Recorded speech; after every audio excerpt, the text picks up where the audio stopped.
very, very early starts to the Leafs Nation After Dark for the 2025-2026 season. But regardless, I am happy to be back behind the mic talking Maple Leafs hockey. Now, it's not going to be a go nuclear kind of show as much as Nick Alberga was hoping that I would be coming on the show here today and having my head explode in a preseason game for what would probably just be his own personal entertainment. I'm not going to do that.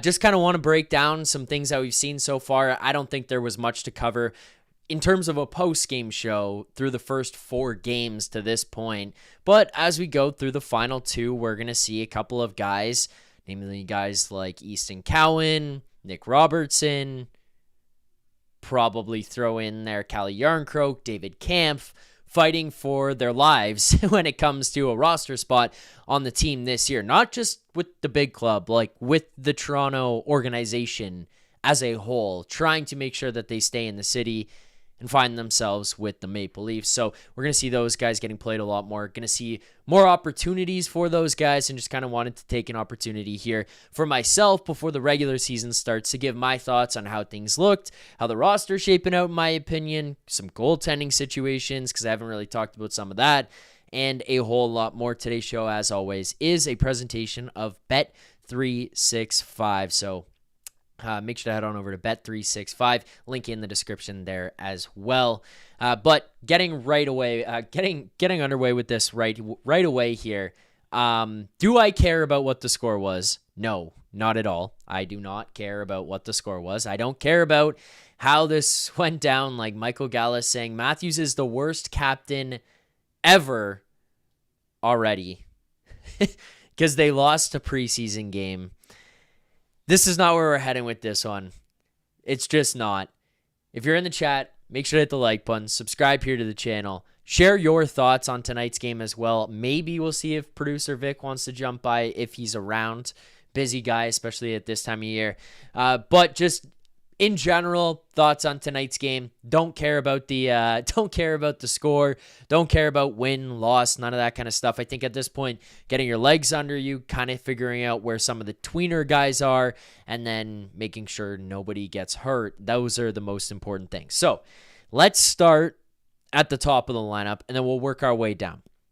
I'm not going to base this just off of tonight's game. This is going to be as a whole. This is going to be how I felt things have looked through camp, through rookie games, through preseason games, all of that kind of stuff, and all the reports, everything that we've seen so far. Starting with the first line, what you have right now, Domi, Matthews, and Matthew Knies. I see a lot of people in the chat very quick to say Max Domi stinks. He's not going to work, not good enough to play there.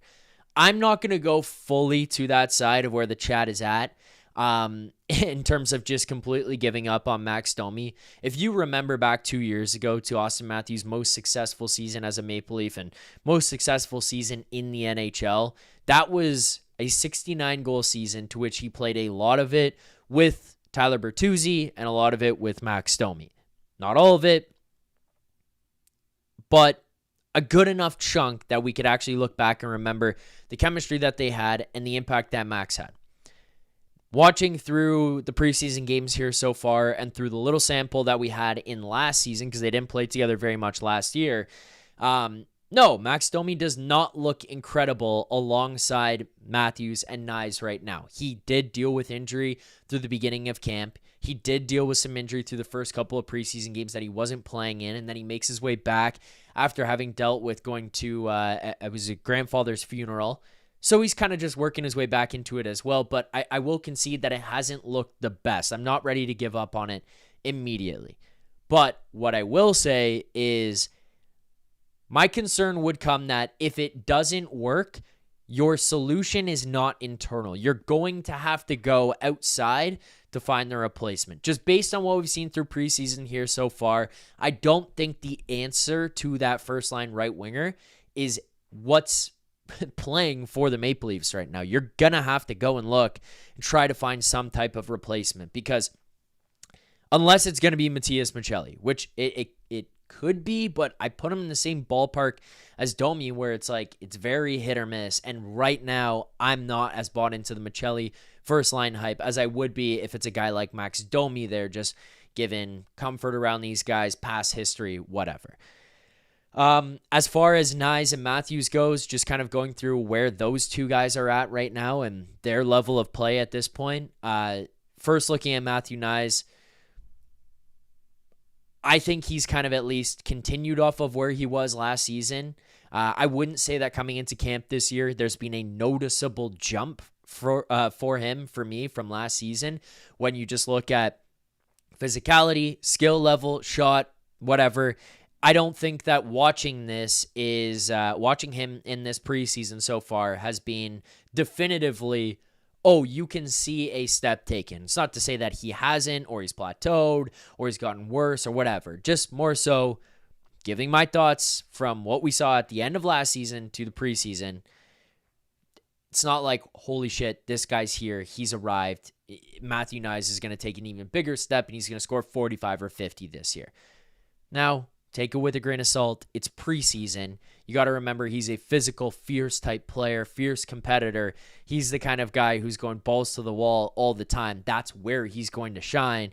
And even in the preseason, you've seen that at different points. You've seen him step up and elevate and be an impact guy on the forecheck, taking away time and space, being physical, all that. You've seen it in his game. It's not like it's disappeared or anything. So as we go into the regular season, and by next Wednesday, I anticipate his game to go from where it is right here, right now in the preseason, to another gear that he's got. Matthews. This is the one that's the most important, because it's not just the most important to the first line, it's the most important to the team overall, the team success, and the team future success. He looks healthy to me. I don't think that he's at 100% tempo right now, but the health looks like it's back. The health looks like he's figured that component of his life. I was going to say game, life. Looks like he's figured it out. The shot is the biggest part of it that is like an identification to me that it's coming back. You watch the goals that he scored in the preseason games that he's played in. The shot looks quick. He looks accurate. It comes off the release quickly, deceptively. And that was something that he kind of seemed to get away from last year, not because he was trying to do other things, but you could just tell there was a hindrance in his game just based on what the injuries that were going on. It seems like through this point in camp and preseason, those issues, those injuries seem to have been put behind him to an extent. Don't know if he's at 100%. Don't know if he will ever be at 100% again. It's just the reality of the situation. And the fact that he won't tell us anything at all about what this injury is kind of tells us that this could be something he deals with for the rest of his life, for the rest of his career, whatever. But however it was affecting him last year, seems like we've at least dealt with that so far through the preseason this year. So that's your first line breakdown and kind of where we're at through to this point. So this post game, by the way, is not going to be as much about tonight's game in particular, more so preseason as a whole, especially coming off this game, which was another one that we got to see basically a full lineup in play. For me, and if you guys have questions, this is mostly going to be like a lineup rundown of where we're at, especially given that we just got to see a lot of them. Before we get to the second line here, just a quick reminder. If you hit the like button at every 50 likes, we do the smelling salts. We've got the bottles here. We have fresh bottles for this season. I have a brand new pack that was ordered. I brought one of them to Men's League Hockey, and the guys that I was playing with were like, their heads were blown off. They're in tears. Like they were dying. It was almost a mistake to have done them before the game because of how dangerously strong they were at that point. And we've got new ones for the show for this season. We had to kick it off strong, start fresh, start ready. That's what we're doing here. But with that said, 50 likes, we do the smelling salts. On top of that, We do have a Super Chat charity partner yet again this season, and that would be our friends over at Sick Kids. We appreciate Sick Kids for being with us here yet again this season. As always, it is an incredible initiative to have part of the show. Proceeds from our Super Chats do go to Sick Kids, so the money that you guys send in here, it's not just going to me, and I'm not walking away with this, and people are sending money for that. It is going to a great cause. Proceeds from our Super Chats do go to Sick Kids charity. So if you've got a question, a comment, a concern, you want it read on the show, you want it answered, whatever it may be, you send in your Super Chats. I will read every single one that comes in throughout the course of the show. I will answer them, and they just go to a good cause. So with that being said, we do have our first Super Chat of the night and of the season. That is for Leafs Nation After Dark. Okay, first Super Chat. It's your usual suspects, which I greatly appreciate. Our first Super Chat of the year comes in from our good friend, Tammy. Tammy says, glad the After Dark show is finally back. Really missed it. Welcome back, Zach. Tammy, happy to be back. I don't know that there's too much to break down here on the show tonight. This one might be a quick one. I'm just going to let you guys know. I see a lot of people in the chat here already. It's like all doom and gloom, which I can't believe. And Alberga comes in, no surprise, stirring the pot. I was disgusted by tonight's game is what he says.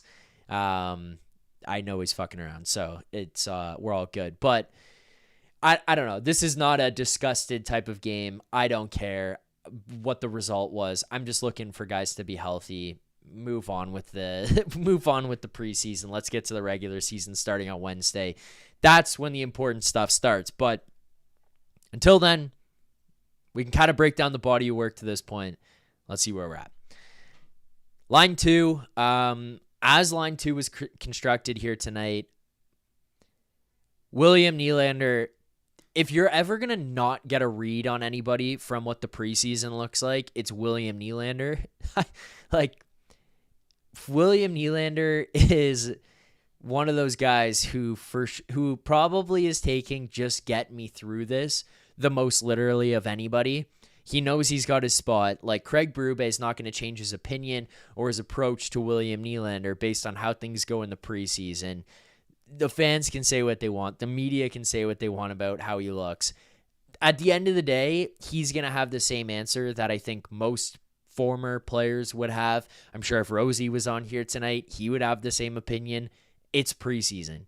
The guy has consistently scored 40-plus goals for the last few seasons. He's been one of the most reliable, consistent players on this team. I don't personally think there's any reason to see a decline in the guy. He looks like William Nylander that's playing in the preseason who's ready to get to the regular season. That's my perspective on him. JT, I don't know how long JT will last at this, but for now, I still think he's manageable to be your second-line center. I think he's a good second-line center. Not great second-line center anymore. Good second-line center. I feel like there's going to be a step back, but he doesn't look like he's slowed down too much.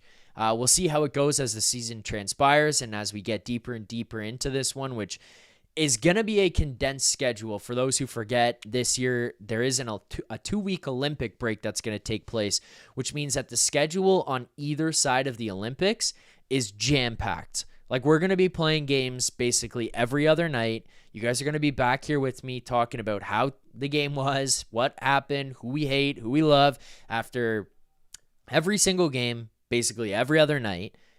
And to a guy like JT, at this point in his career, who was never known to be one of the best skaters, who we have seen at points start to fall off the longer the year goes on and the more miles he gets on him, the more travel that they go through, it does feel like we could possibly see JT kind of slow down. But right now, I think he's looked fine. Alberga in the chat trolling about who this team misses is just outrageous. We're going to have to get mods in the chat and have to ban Alberga because the shit he's throwing out is getting ridiculous. On the second line, and I'll use this loosely, and we'll kind of go through how the lines started and versus how things moved throughout the game. But on the second line, starting there was Bobby McMann with JT and with Nylander. McMann, to me, I think has taken a step up from the preseason last year. Let's start with that. If you compare this season for McMann to what his preseason was last year,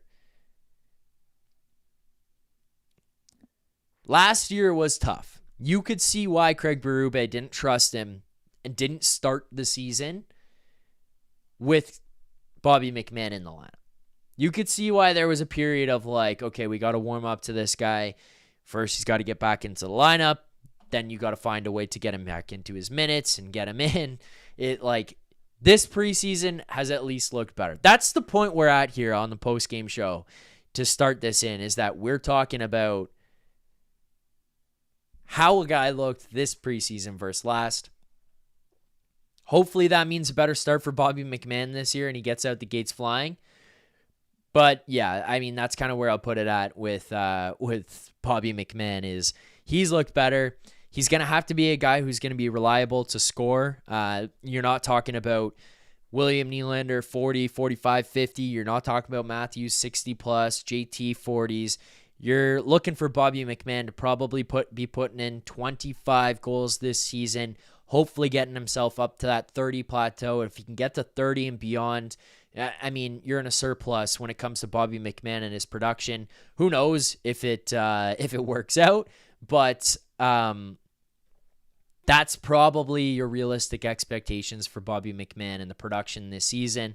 I think he looks like he's got some legs under him. I think he's moving pretty well out there in the preseason. He doesn't look dominant by any means, but he scored a couple of goals. He's produced. Again, it probably goes to save the physicality for when it matters, when it comes game one of the regular season. And for that, I'm okay. Like, I'm not going to complain about that. If that's the case for these guys right now, that's fine. Like, this is, again, one of those situations where it's like, it doesn't matter to me how the regular season or the preseason goes, even the regular season goes. Get to the playoffs. That's where it matters, because to this point in these guys' careers, of the 10 years of Matthews, Nylander, Tavares joined late, and Riley, it's only the three guys we're talking about here now. To this point, regular season has not mattered. So why should it now? Get to the playoffs. Third line. Before I get to the third line, there's a couple of super chats, so I'll answer some of these. We are also 12 likes away from 50, which would be our first set of smelling salts on the show for the season. Again, we're just kind of working our way through it here, guys, on the Leafs Nation After Dark right here on the Leafs Nation 401 YouTube channel. Alberga said it in the chat a few different times. He is fucking around a little bit, but he is serious when he says hit the like button, subscribe to the channel. So make sure to like the stream, make sure to subscribe to the channel. It's all appreciated. All the support is appreciated. So thank you guys very much for participating and for being here. And I know it's early and we're not even into the start of the year yet. We are almost a week away, or just under a week away from the start of the season. But you guys can hit the like button, subscribe, and help us get ourselves back into rhythm. Let's get to the super chats that we've got here before we keep going. And I might save one and put it in reverse, J-Rock. I'm not missing your super chat, but you'll see it when we get to the end. Next super chat. The super chat comes in from Dan Freeman. Dan, thank you for the super chat. Remember, proceeds from our super chats do go to Sick Kids Charity, so thank you guys for sending those in. Thanks for firing off your super chats here in the preseason game 5, I guess it's been. Preseason game 5 against the Red Wings. Second last one before regular season action. Dan Freeman says, Philly, welcome back. Let's effing go, boys. I'm feeling good about the team. Looks like DJ got thrown on the fourth with Lotz and Lorentz near the end there. yeah, I feel fine about this team. It's going to be interesting. I don't think this is the team that they go into playoffs game 1 with. I feel like there's going to be more additions. There's going to be some changes that you see here with the roster, whether it's guys coming in, guys going out, whatever. But I just don't think this is the final group of guys. And even as it is right now, I feel good about them. Like, you want to talk about the talent of the team. They didn't get better in terms of talent. Like, the team didn't get better that way. But I think they are a better team than they've been in a while, because I think that they're a little more well-rounded. I think they're a little deeper. Like, you look at guys like Dakota Joshua, as Dan brought up there, Nicholas Waugh that you see thrown into those lines. You look at knowing that you're going to get Scott Lawton and Lorentz into your bottom 6 there as well. It just feels a little more comforting than what you've had in your bottom 6 in previous years, whether it be old veteran guys who couldn't skate that well, or guys who were just cheap players because, well, they're cheap players. Like, now you can afford to get guys who are just a little bit more money playing into your bottom 6, because that money isn't being taken up by a group of 4 guys who are playing in your top 6, and specifically on your top line. The money can be spread out a little bit more. You can find other pieces. That also frees you up a little bit, by the way, to go out and get another $6 million player, $7 million player that you can utilize in your top 6 to bump other guys down who are making between $3 to $5 million, who traditionally have been your third line guys that you're looking at being like, this guy really needs to step up. Now, not so much the case. You get to have a little bit more depth and fill it out a little bit better. Boys Soul also saying in the super chat there, the same people whining, brackets, Alberga's messing around, during the preseason are the ones about to, I hope Alberga's messing around, are the ones about to tell us the regular season doesn't matter because it's not the playoffs. Well, I'm saying the regular season doesn't matter because it's not the playoffs. So I don't know if I'm included in that. But I just like, the regular season doesn't matter, and I'm not concerned about the preseason. Like, yes, you want to see them build the right habits in the regular season. I don't really necessarily think that the preseason you're going to see a lot of that. Today probably would have been the best opportunity, and truthfully, there was some real sloppy stuff that was taking place, especially defensively, and with some of the defensive pairs and things that happen in your own zone, and notably behind your own net that were going on. Happened a few times, maybe led to a goal or 2, but I'm not worried about it. I'm not whining about it. Michael, another super chat. Zach, I worry majority of fans anticipate the Leafs will guarantee making the playoffs. However, I believe they will be fighting for a wild card spot. I would disagree. I don't think, I think that they are a better team. I understand lacking some talent and a little drop off that way and maybe being in a different spot, but look around the division. Matthew Tkachuk isn't coming back until sometime in January. Barkov is out for the entire season. Yes, they have a lot of next man up guys, but those 2 are very, very important pieces that you're missing for Florida. Okay, then you go down to the next. Tampa. There's not much that I'm going to say about Tampa to knock them. I think that they're really good. If Vasilevsky's on, he's going to be unbelievable. That team's going to be unbelievable because of it. I just don't necessarily think they're like the same Tampa team that we've seen of old. I'm not saying I am or am not scared of them, but I don't think that they are world beaters. Then you go to next teams. Boston, I anticipate they miss. Buffalo, anticipate they miss.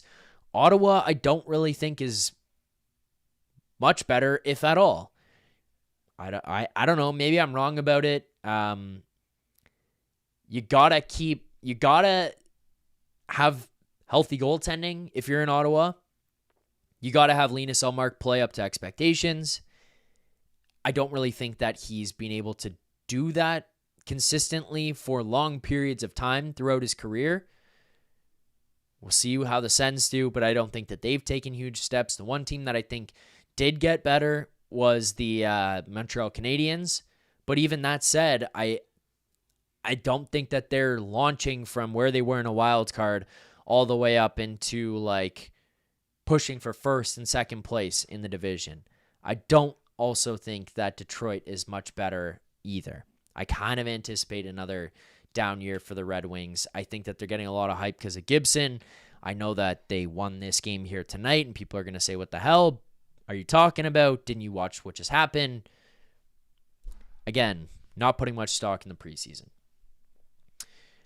Before I continue on with the third and fourth line evaluations, then do some quick goaltending before we wrap up the show here tonight. We did hit 50 likes on the stream. We have over 200 people watching concurrent for the first Leafs Nation After Dark of the season and a preseason game. Preseason game 5. No guests, solo talking, just me yammering away. I'm not going to take call-ins tonight, but remember, regular season comes. We'll take some calls. We'll get some people on the post-game show. We'll talk about everything that's going on with the team. You guys have thoughts. You have hot takes, all of it. You let me know. We do have 50 likes. That means smelling salts.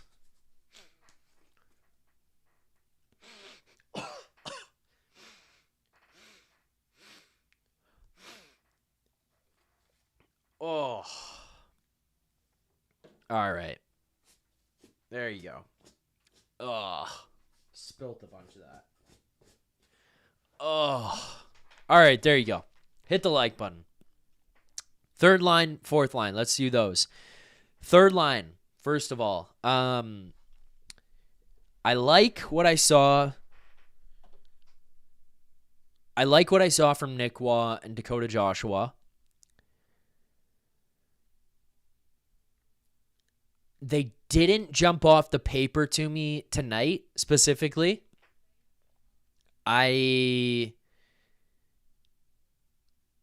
Throughout the preseason, I think Nick Waugh, like, he's not really played much. So you're not really seeing too much of him. Through training camp, what you've seen has looked pretty good. Those are the kinds of guys to me who I feel like they kind of just fit in a preseason game like this. They're not going to really stand out. I feel like when you start to watch the game grind away at guys and it get physical and heavy, that's when you're going to see those guys really start to stand out a little bit more. Unknown there in the chat says need more speed on that line. I think that's kind of what you had out of Matias Maccelli and him playing there. He is a fast, shifty guy. I think he's got some good hands, some good vision, some scoring ability, some solid playmaking ability as well. But it's it's one of those lines where I feel like it's just going to have an identity come the regular season. You could kind of see it. You could see their abilities here tonight. I mean, I think Rosie, they'll probably talk about it a little bit tomorrow. I think he is going to be a fan of that third line just because the way you see Joshua and Waugh, like, they're just strong, physical guys. They can win battles. They can knock you off the puck. That kind of stuff. It's what this Leafs team has needed in their bottom six. I like those two guys. I'm not in love with them so far through the preseason, but I'm excited to watch what happens once we get to the regular season because, I mean, Leafs fans, ask yourselves, what is one thing that we have so desperately needed in the bottom six year after year after year? Physicality. Guys who can win battles. Guys who can go toe-to-toe with another team's physical third line, heavy third line. We haven't got that in the past. It's been your Nick Petan, Calle Arncroke, David Kampf. What the hell is Buddy's name that they traded Mason Marchment for? I'm blanking. But that guy. It's been those guys who have been in the bottom. Now you are bigger. Now you are heavier. And I think a lot of people would agree that this team is more built for success when it comes to physical, heavy hockey, which has been what has won the Stanley Cup for basically like the last 5+ years. Geno Malgin, that's who it was. Thank you, Donnie Does Dishes. But that's kind of who it's been. That's been the build. Heavy physical hockey. Now you've got guys who can withstand the pressure, and kind of battle through. Matias Maccelli, in terms of like adding a dynamic to the third line of speed, I think he does it.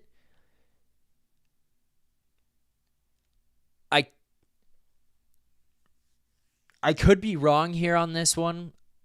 I feel like Matias Maccelli might not be in the right spot when it comes to his playmaking ability and the guys he's with. I think Dakota Joshua and I think Nick Waugh are both guys who can score you goals and can produce, but I don't really see them being the guys who are just going to be like elevating Matias Maccelli or being elevated by him, vice versa. So it's not really like a knock on them or a knock on Maccelli, but I think, as Unknown says, 63 needs a shooter. Like, I would agree with that more so, where that line, I don't necessarily know that combination of guys works. Maccelli, to this point, not very physical. He can move well. He's agile. I think he sees the ice well. I think he's got some good hands, good playmaking ability. But outside of that, there's not like crazy other things going on with this game. Fourth line.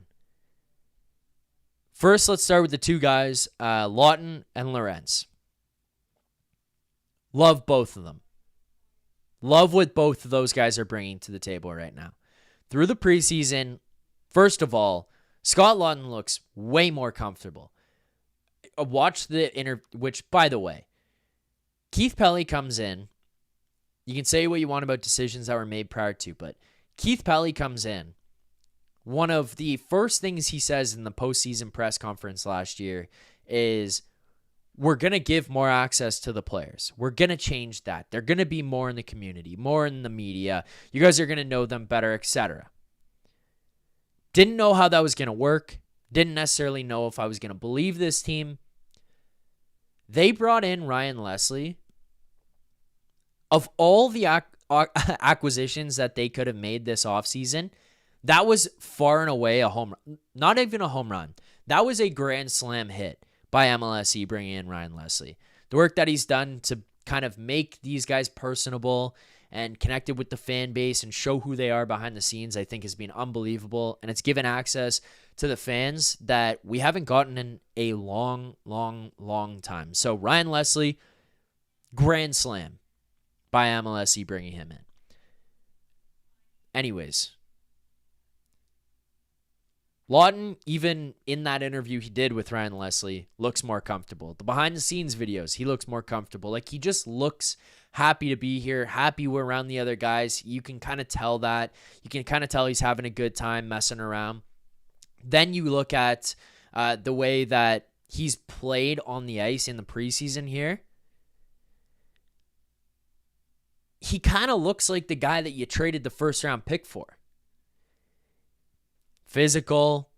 You see him out there laying out, blocking shots tonight, getting in front of the puck. You see him making plays, getting out of his own zone, finishing checks, being hard on the forecheck, on the rush, getting shots off. Goal scoring ability is there. I don't know where he ends up and where he stays in this lineup this season, but he's looked very, very good so far in the minutes that he's played in the preseason. And a lot of that is with the chemistry he's built with Steven Lorenz, who, I mean, you're going to have a hard time taking him out. Lorenz has been a guy who has the fire in him, does all the right things, plays physical, heavy hockey, had a little bit of a goal-scoring touch last season. Nothing crazy, but had it there. I don't know. He figured it out. He just figured out how to play his role perfectly, and he looks good alongside Scott Lawton. Let's get to that other super chat that we had here, because we've kind of gone through all of them. I'm missing one specific guy, but I'll answer it in this next question and in the super chat before I go and give a rundown of his of my thoughts on him. Let's get to our super chat.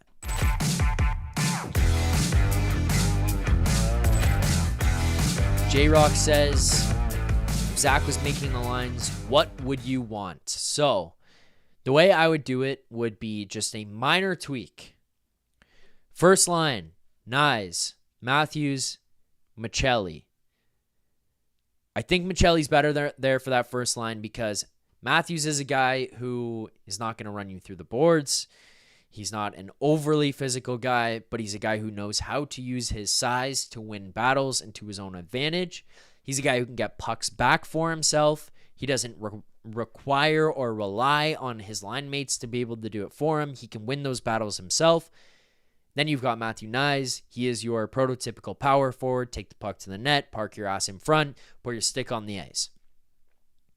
Matias Michelli I put on that line because I don't think he brings a physicality elsewhere. I think he's got good playmaking ability. I think he's got good hands. I think he's got a good read for the ice. Execution, we'll see how it goes throughout the season. We'll see how it goes as we go through the first 5-10 games if it works. But the thing for Michelli with the way I look at it is that he's kind of a first line or nothing guy. I think that just because of lack of physicality, he doesn't really work into the third line role. It's just like a little bit of a outcast player. But he could just be that weird missing piece that works on the first line. And this is what I'm talking about for what I'd want game 1 of the regular season. Second line, leave it as is. Bobby McMann, John Tavares, William Nylander, no changes there. Third line, I go, however you want to look at this, but I put Domi on that third line, Dakota Joshua, and Nicholas Waugh. That's your third line. And then into your fourth line, I would go with Lawton, Lorenz, and I start the season with Easton Cowan. I don't think Easton Cowan has done anything that's made him look uncomfortable. I don't think he's looked out of place. I don't think he's looked behind the play, any of it. I think that he has looked confident. He's looked hungry. He's been a little bit of a pest. He's pissed guys off. He's involved in everything. I got to give credit to Easton Cowan. I think he's looked good through the preseason here so far. The problem you have with him is you don't want him playing like 6-7 minutes a night and then not getting ice time.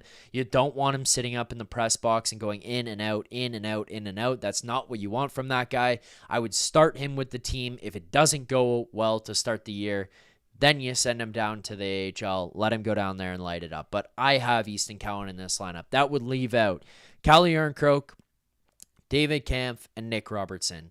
I have them out of this lineup. I see a lot of people giving some pushback on Matias Michelli. I don't give a fuck that he's a small player. I don't care. I don't think he's looked afraid through the preseason.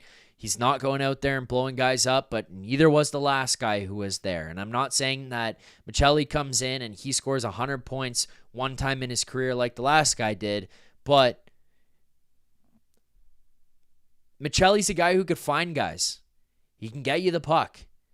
And again, it may not work with Michelli on that first line, but I'd rather start him there and see how it goes and see if they can develop chemistry and then yank it and shut it down if it doesn't. Because we all know Nick Robertson doesn't work in that spot. As much as people want to force feed the situation, I don't think it will ever work. We've tried it over and over and over again. It's not been a successful. It's not been a successful experiment. If he's added other parts to his game, he could be a guy that plays in your third, fourth lines. Don't have him in my first line. You go down to the second line, you got him there, you're good. The reason I put Domi onto that third line is because I think he's got that playmaker ability in him to be able to complement the other guys. But when the going gets tough, Max Domi can go there and he can take it to another level physically, and he can play alongside the other guys. So That's where I'm at with that lineup. And then Easton Cowan, I give him an opportunity to play. Like, I don't see what he's done that is less deserving than Nick Robertson, Kampf, or Yarncroke to this point. I think he's looked good and built good, solid chemistry with Lorentz and Lawton. Why not give him a shot? Why not let him start the year? Like, that's kind of where I'm at on Easton Cowan and letting him start the season, because there's no negative. Like, there's no negative to it. If Easton Cowan doesn't get it going early, you can send him to the AHL. Like, that's where people would send him otherwise. I see, what about Cowan on the first line from Squeaky Wheel? I don't know. I just didn't see anything from him in the preseason here that would make me think like, okay, he's got to be on the first line, or that it would be that successful. If they tried it, I'm not opposed to it, but yeah, that's where I'm at. So those are the forwards. That's the lines that I would like to see. People seem like, people seem not happy about this. I can't believe it's like preseason game 5 and we're like lighting the world on fire over a loss to the Red Wings. What the fuck is going on? We're all good, guys. Another super chat. I'll run through the D quickly, and we'll wrap this show up.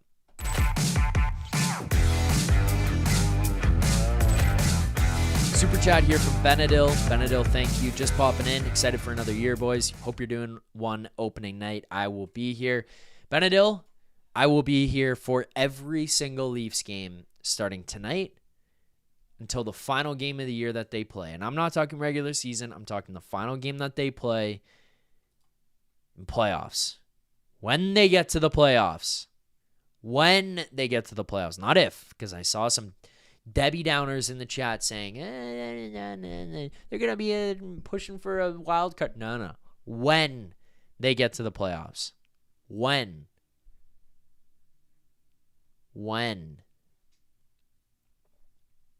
Anyways, I will be here Saturday, Wednesday for game 1. And that's it.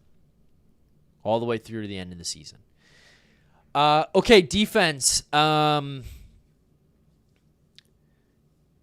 Really only one that I'm going to focus on. Morgan Rielly. I think you got to improve on Morgan Rielly. I don't know how you get out of it. I don't know how you find a replacement, especially once the season starts. I don't know where you look. I don't know how you do it. But there was nothing to me about this preseason. There was nothing to me about this game tonight that screams Morgan Rielly has improved. Morgan Rielly's gotten a step back under his game. None of it. I love the guy. I love what he's done for the city. I have insane respect for the fact that he's been here for a long time. And he's been through all the ups and the downs that have been going on with this group since he's been here. But there's just nothing about his game that has really screamed like, wow, improvement.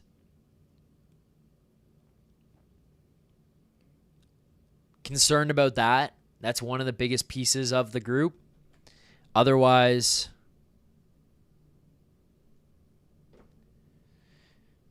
I'm not really going to comment about the rest of the D. Because I think this is a group that relies on some feistiness, physicality. I don't think that they brought it like crazy tonight. Like, we're just in the chat. Everybody looked like shit tonight, is according to the chat. Everybody sucked. Like, I don't know. I'm not panicking on the season after preseason game 5. I'm ready to get to game 1. I'm not really worried about the way that the D-core is shaped up. I thought Tanev looked good. Yeah, sure. Some of the other guys I don't think looked incredible, but Rielly, it's just to me like he's the one that I'm going to be making a comment about, because I just think you want to see him with the jump. You want to see him with some pop in his step, some offensive ability, and like that has been what's missing from his game, even through the preseason here so far. Finally, huge shout out to Stolarz. I thought Stolarz was a stud tonight. Like, that whole second period, Stoli was the only reason that they stayed in it. That's reality. Like, the second period, they fell apart. Stoli was on his head. If there's any positive from tonight's game, it's that Anthony Stolarz looks like the Anthony Stolarz that we had before he got injured in the playoffs last year. And for that, I am happy. So, shout out to Stolarz. What a game tonight. Stay healthy. That one hit to the head where Riley jumped at Raymond. I mean, credit to him. You got to respond. There's nothing that Raymond was going to do. Like, he's not going to fight you. So, the most you can do is go and grab the guy. Good on Riley. Glad that Stolarz stayed healthy. That's it, though. Play of the game. Let's do that quickly, actually. Play of the game. Oh, that is the wrong button.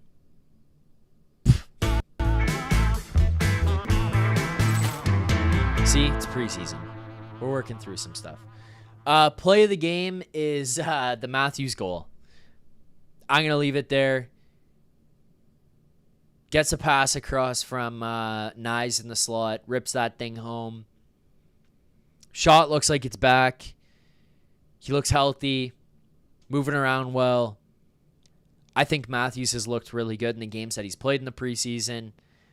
I think the goal scoring and the shot is there. Accuracy's there. The goal for me is, or the play of the game for me is the goal by Austin Matthews. Also, Leaping Lanny Poffo, Zach ducking this Eichel more goals than Matthews bet. You want it? Yes, I want it. Matthews more goals than Eichel. I will take that. I'm taking it. I think that I think that there's this belief that Marner is the sole reason that Austin Matthews scores goals. It's just simply not true. It's not true at all. It's just not. And I'm willing to go against that. Like, I will, you know what? The show is a presentation of Bet365. Whatever your bet is, it's never ordinary at Bet365. Download the app and get in on the game. Use code NATION, NATION. Bet365. Must be 19 or older. Please play responsibly. I'm going to find something on Bet365, even if we have to ask them personally. That's going to be the best bet. There was no bet on the game here tonight. Nothing to recap from that standpoint. Matthews more goals than Eichel. I will bet that all day. I'm in. Matthews more goals than Eichel. I'm in on that. That's my bet. I'm in. Another super chat here as well, by the way.